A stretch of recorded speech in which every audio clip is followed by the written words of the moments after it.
Hit it.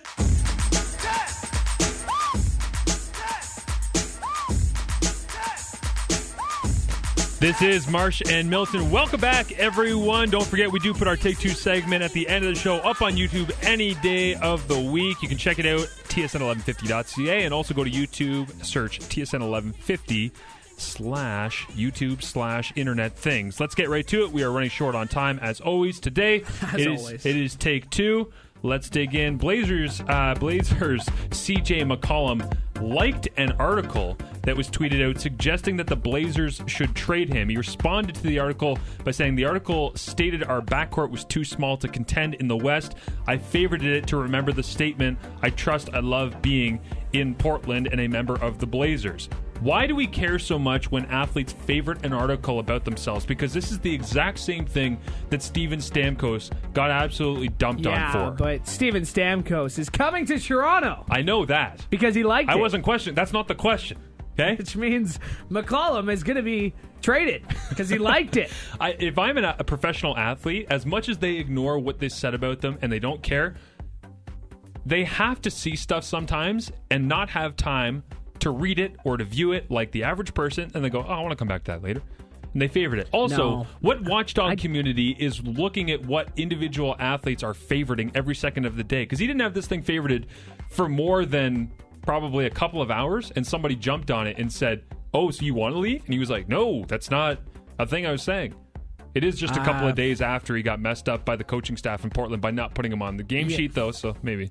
I don't know. But why do we care so much? Like, first of all, I think they're people. I'm a favorite. You know what? I'm favoriting everything. I like that. I like that. Not everyone go to Louis' favorites and see what he likes right now. I know Fulton's already on it. So, but I'm just saying that I like it. You know what? A lot of people. I don't know. You could go back. I guess you could go back and see what I like and just make a story out of it. But no, because you like things, and a lot of people excited. like you, person like you, they'll just like it and come back to it to read it. Yeah. I don't think that's what McCollum's doing here. No? I think he sees this as like, yeah, man, they should trade me. They should trade me. That's a good point.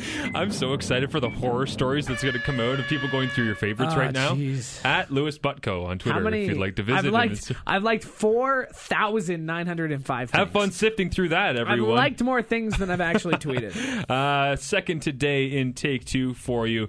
CBS has released their plan to broadcast 7 hours of pre-Super Bowl content. Here's the programming schedule for Sunday, February 7th on CBS. 11 a.m., Super Bowl 50, Before They Were Pros, produced by NFL Films. 12 noon, Road to the Super Bowl, produced by NFL Films. 1 o'clock, Phil Simms' All-Iron Team, Super Bowl Edition. 2 to 6, the Super Bowl Today. 6 to 6:30, the Super Bowl on CBS Kickoff Show. And 6:30 p.m., Super Bowl 50. Well, what is the best part of Super Bowl Sunday, which does not involve football? Well, A, food. B, drinks. C, hilarious Twitter, because it is peak Twitter time when it involves everyone. And D, the halftime show. What is your choice? Food, drinks, ridiculous Twitter, or the halftime show? I just got to get it out there. It's been so long since I've watched a Super Bowl on TV. It's oh, yeah. What, 12 months? Something like that? 24 months? It's been so long since I've watched one on TV since I went to the last one. Answer the question.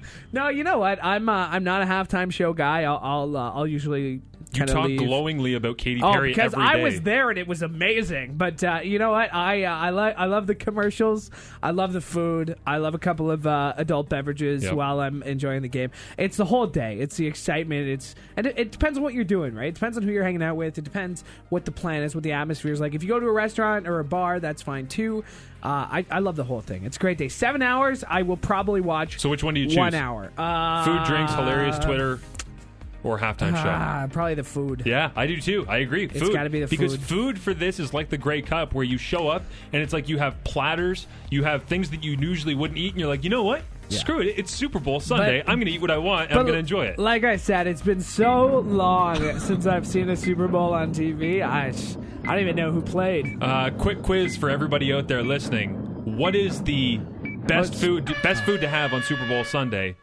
If you answered anything other than matzo sticks, you're incorrect, Matzo and you're an sticks, idiot. eh? Last one for you today on Take Two. Let's dig into it. Seattle Seahawks punter John Ryan ended up with a broken nose and 2 black eyes after his botched punt attempt, which I vined and was hilarious. A face-planting punter kicker from Regina.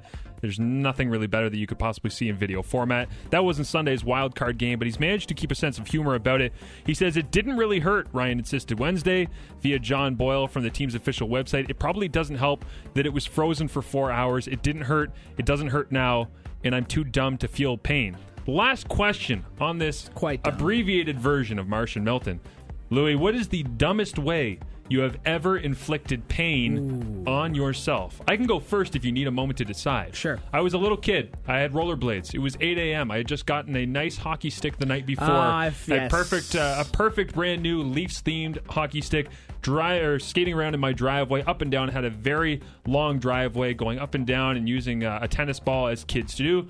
And without realizing it, at about 8 in the morning before I went to school, my brand new hockey stick got stuck in a hole, crevice, whatever you want to call it, in my driveway. Stuck into it. I impaled myself, and it was like time and space froze, and I impaled myself on the stick and was just elevated for an extended period of time. High school basketball, maybe grade 11, grade 12, I can't remember. First tryout of the year, we're just doing a layup drill just to warm up. You dunked and broke your hand off the rim. Practice had not even started. Tryout had not even started. Just layups. Everybody's just getting loose, getting warm. 6 a.m. I decided to do a layup. I take a quick tumble. It must have been a while since my last layup. I landed on my ankle. When was the last time you laid up? I twisted my ankle, and I missed the first 3 weeks of the season with a twisted, sprained ankle. So, I forgot how to do a layup. I forgot how to land on a layup, and that's my most embarrassing injury. Close second for you here on my most embarrassing injury. You know what a burpee is? Oh, yeah. Jump. Oh, dude. Yeah, wow. No, I'm wow, just saying guy. to people in general, right? Okay, you jump up, you jump down, you kick your legs back and go. I did that once in football in like grade 10 or 11 and like brutally twisted my ankle. You just reminded me of it. And I looked like the most unathletic person. I was just rolling around going, I didn't even know you used to play football. Back in grade 10, grade 11, I was a backup tight end. Not bad. Caught 1 touchdown that season. What's up? Ladies and gentlemen, it is quitting time. Oh, that's what's up. It's quitting time. What did you learn today? I learned that you used to play football. Yeah, once in a while. What I learned today, DeMar DeRozan dislikes the way that Chris Bosh left Toronto. What you missed, Pablo Piergioni was the first player to get 8 steals or fewer in fewer than 20 minutes since his head coach Doc Rivers did it in 1991 the other night for the LA Clippers. What you need to know, the Blue Jays are to meet with Jose Bautista next week about an extension to stay in Toronto. Also, he is a coach for the Team Canada roster at the NBA All-Star Weekend Celebrity Game. Yeah, Louis, what's up? Just a quick what you missed. The domain name Los Angeles Rams is owned by a used car salesman. Classic. From South Dakota. He registered it in 1997, 2 years after the team packed up and moved to St. Louis, and he's had it ever since. And as soon as he heard the news, he went, "Yes, honey, we're getting the boat! We're going to Myrtle Beach with Chris Long!" And then the LA Rams did LARams.com. No, I don't know. Yeah, no, they'll figure it out. They're going to pay a bunch of money. What to watch tonight, TSN2 doubleheader, Cavs-Spurs. That's actually a massive game. And then Lakers-Warriors. I'm not sure if Kobe's going to play, but either way, the Warriors lost last night. They're probably pissed off because that's what the Warriors do. Twitter and Facebook is at Marsh and Milton. I am at TSN_Marsh. Louis, what's your Twitter handle? At Louis Butko. Everyone, go through his favorites. All 4,905. Tip-off of Fridays, Marsh and Milton is in 21 hours. We are live from Salt Fleet District Secondary School at the Silver Fox Invitational. Between now and then, don't forget to have some fun. Cheers, Hamilton.